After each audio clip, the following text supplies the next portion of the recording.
So when this poem came across the pike here, looking at the poem, of course, you're first of all challenged with, now how do I render something? You know, in a poem, you know, the beauty is so much of it is the mental pictures that you make for yourself by interpreting those words. So how do you do justice to those words with something, with an illustration? So the poem struck me as something that, along with youth, in a sense, it was objects, you know, the owl, the feathers, the cracked wood and stuff. And so it struck me that what if I actually worked on a half round of wood, and the fact that it had a crack in it was almost serendipitous, because I felt like all of our youths, in one sense, are something that are lost. There's something that gets destroyed as we progress through our passages in life. So it all kind of came together, and then I thought, well, what would Hemingway have in his pocket if he was a kid? And those things might have ended up tossed in a drawer, or ended up scattered around. I still have Cracker Jack toys at home. I love junk like that. So that's actually what I did, is I assembled a firecracker and a Cracker Jack toy and a postage stamp, and I thought that kind of interpreted the poem to me. Well, then Bill, where did Bill go? Bill actually, when he actually saw the illustration, he said, "Do you know that Hemingway took little objects like that and wove them into his stories?" I had no idea, but once again, it was kind of a serendipitous thing. He loved little toys and trinkets, and he wove them into his stories. So it all, illustration-wise, it just came together. I had a hell of a time printing this thing, so I don't, not blaming Chad or anything, but it challenged everything. I ran it through my press. I had to hand ink certain areas of it. It's not a pretty illustration, but once again, to me, that's okay, because that whole part of lost youth is not necessarily pretty. You know, there's so much that goes through life that if it were too slick, it may not fit the character of the poem.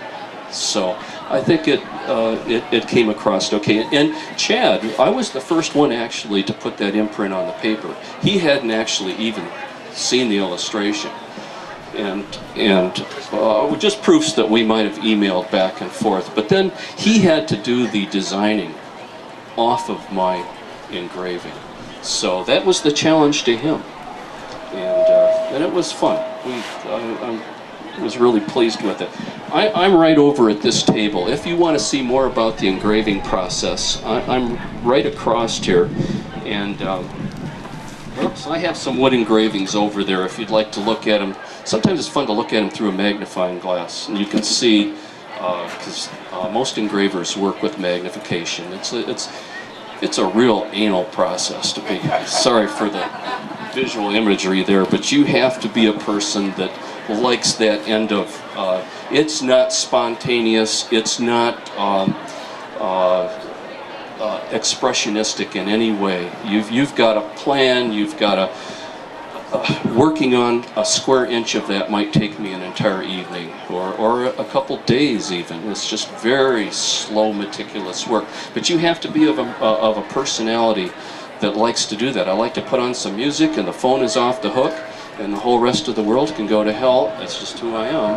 And, you know, Chad's kind of like that too. That's why we both live in a woods, kind of cut off from humanity. And I don't know if we know how to be social even, you know, to the rest of the world. So, so any questions that I can answer while I'm still here? Anybody?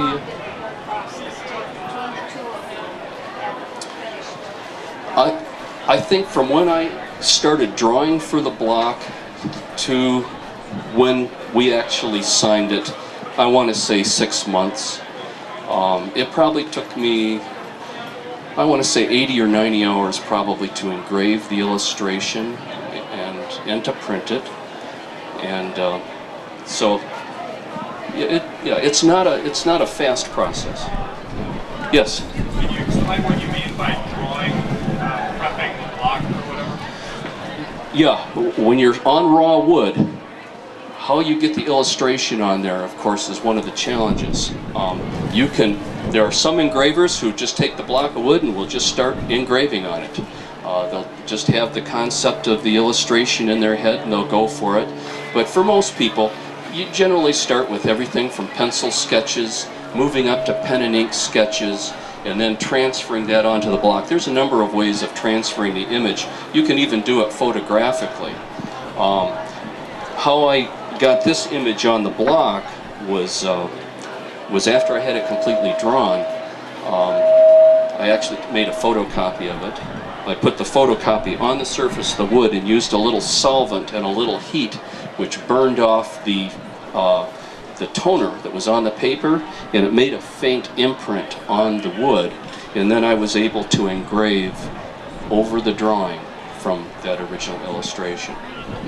So that's how I did that. Oh, well, that's a really good question. This is boxwood. Boxwood is almost impossible to get now in its original. This is Turkish boxwood. It grew in the Caucasus Mountains of Turkey. Very, very slow growing. It's almost like marble. Model makers for ship models used it for detailed carvings and stuff. It's very dense. It's almost like marble. I'll have it over on my table if you want to come over and look more closely at it. However, in the 19th century, in the heyday of commercial wood engraving, they pretty much used it up. Because it grows so slow, you just can't reforest it and grow more. I mean, if you looked at the growth rings on this is hundreds of years old. And the reason the Caucasus Mountains is the wood grew so slowly up there in those mountains. If people say, well, why can't you use oak? Well, oak grows every year, and those growth rings actually have a little hill and valley of the hardness of the growth rings. So if you engraved on it, you actually get an uneven surface. Now, the one wood that is still usable, if you still want to use wood, is a Wisconsin hard rock maple. This is a reasonable substitute, and it's what I mainly engrave on now, just because it's available. You still have to work the surface, and not all maple is good wood. You have to kind of test it out and see if it's usable. But a piece of wood like this, there was a windstorm in England about 20 years ago, and a lot of their old boxwood trees that they had growing in England had blew over in the storm. So the British were all using British boxwood for about 10 or 15 years though, but it's not the same as this old Turkish boxwood. I think David Sander had this buried amongst a bunch of his old stuff, you know, and David died, and of course nobody else had any interest in that engraving equipment other than nuts like Chad and I. Our houses, well, my house, you have to walk sideways through it. I've got printing presses in my living room.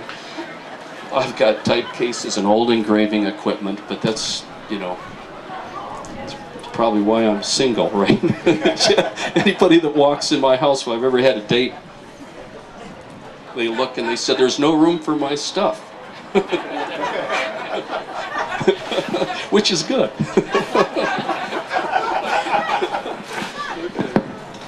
Any other questions? I answer, yes. What's the advantage then of wood versus metal engraving or linoleum or soapstone? Oh, that's a really good question. Linoleum is much, much softer and doesn't hold detail like wood does. Metal is so much harder that it's difficult to, you can engrave on metal, but you don't get the variation in line thickness that you can get with a wood block. It's a beautiful process. Don't let me, not saying that hand engraving on metal plates is a beautiful thing, but it's a different process and it has different strengths as far as the quality of the print. And that's another thing. Here we're working on the relief surface. What's left on the block is what's printing. Where in Talio, your ink is held below the surface of lines that are either etched or engraved. Paper picks up that ink off of the surface. It's like comparing apples and oranges. They all have their strengths. Personally, I like the warmth of wood. That's kind of one of the things that attracts me to it. You also don't have to sharpen your tools every 5 minutes. If you're a metal engraver, you're constantly sharpening tools. Wood is very forgiving to hard steel, so it's a little different technically.